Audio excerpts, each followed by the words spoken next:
Marpha, Keefe, Mariupol में रूस ने ताज़ा हमले किए हैं। चर्निहिव में किए गए हमले में 13 आम शहरी हलाक हो गए हैं और ये लोग रोटी लेने के लिए एक कतार में खड़े थे जब इन पर रूस ने यह हमला किया। वहीं मरफा में एक तालीमी इदारे पर रूस ने मिसाइल से हमला किया जिसके नतीजे में स्कूल की इमारत तबाह हो गई। उधर कीव में हुए हमले में एक शहरी हलाक जबकि कई जख्मी हुए हैं और इस सब के बीच मारियोपोल और खार्किव में भी रूसी बमबारी जारी है। मारियोपोल से 300 शहरियों को निकाला गया है। मारियोपोल में ही रूस ने एक थिएटर को भी निशाना बनाया जिसमें 1000 से ज्यादा अफराद पनाह लिए हुए थे। ताहम यूक्रेनी हुक्काम ने इस हमले की तस्दीक नहीं की है। इंटरनेशनल कोर्ट ऑफ जस्टिस ने रूस को यूक्रेन पर हमला फौरन बंद करने का हुक्म दिया है। अदालत ने अपना फैसला सादिर करते हुए कहा कि रूस यूक्रेन में फौजी ऑपरेशन को फौरन बंद कर दे वरना वो मजीद अलग थलग पड़ जाएगा। यूक्रेन ने आईसीजे से रुजू किया था। यूक्रेन, अमेरिका और दीगर मुल्कों ने आईसीजे के फैसले का खैर मकदम किया है। For these reasons, the court indicates the following provisional measures. By 13 votes to 2, the Russian Federation shall immediately suspend the military operations that it commenced on 24 February 2022 in the territory of Ukraine. By 13 votes to 2, the Russian Federation shall ensure that any military or irregular armed units which may be directed or supported by it, as well as any organizations and persons which may be subject to its control or direction, take no steps in furtherance of the military operations referred to in point 1 above. In favor, President Donahue, Judges Tomka, Abraham, Benuna, Yusuf, Sebutinde, Bandari, Robinson, Salam, Iwasawa, Nolte, Charlesworth, Judge ad hoc Today. Against, Vice President Gevorgian, Judge Shui. 3. Unanimously, both parties shall refrain from any action which may aggravate or extend the dispute before the court or make it more difficult to resolve. और इस वक्त हमारे साथ मौजूद हैं खारजी उमूर के माहिर expert जिनसे लगातार हम बातचीत भी करते रहे हैं, प्रोफेसर खालिद साहब। खालिद साहब, आपका बहुत इस्तकबाल करना चाहेंगे और आपसे हम यही जानना चाहेंगे कि आईसीजे ने फ़ौरन हमला बंद करने के लिए कहा है रूस को, लेकिन दूसरी सूरत ये भी आपसे जानना चाहेंगे कि अगर रूस यहाँ पर भी नहीं मानता, क्योंकि लगातार हम देख रहे हैं कि वो किसी की नहीं सुन रहा है, उसके बाद आगे का क्या कुछ रास्ता रह जाता है? देखो, रूस ने ये बात क्लियर कर दी है कि जब तक हमारा पॉलिटिकल ऑब्जेक्टिव पूरा नहीं होगा उस समय तक हम जंगबंदी नहीं करेंगे। दूसरी तरफ बात चल रही है।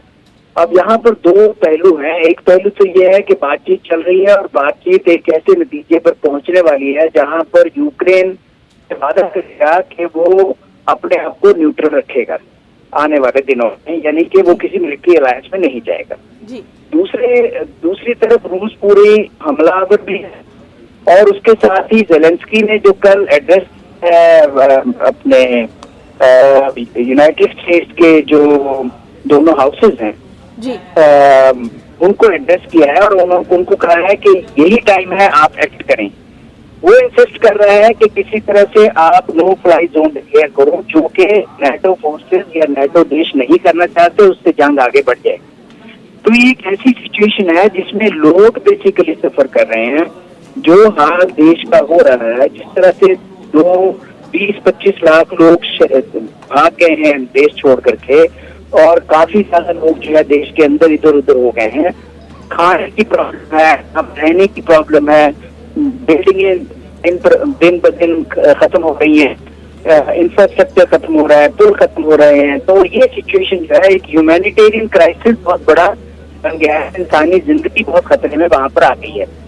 इसलिए जितनी जल्दी जंग बंदी हो जाए वो अच्छा है, लेकिन रूस जो है वो मानने के लिए तैयार नहीं है जी। खालिद साहब, इससे पहले भी हमने देखा था सीरिया का जब मामला आया था तो सबसे ज़्यादा इंसानी बहरान का मसला ही आया था और इस बात से बिल्कुल इनकार नहीं किया जा सकता कि जब भी ये जंग ख़त्म होगी उसके बाद जो सूरत हाल है वो कहीं ज़्यादा तशवीशनाक होगी इंसानी जो बहरान है उसको देखते हुए।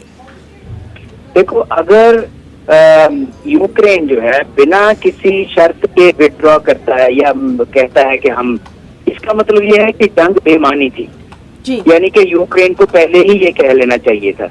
रूस अगर वापस होता है, रूस अगर कहता है कि ठीक है हम जंग बंद कर देते हैं, तो रूस का पॉलिटिकल ऑब्जेक्टिव कोई भी पूरा नहीं होगा, तो इसका मतलब है कि रूस ने भी जंग बेमानी शुरू की थी।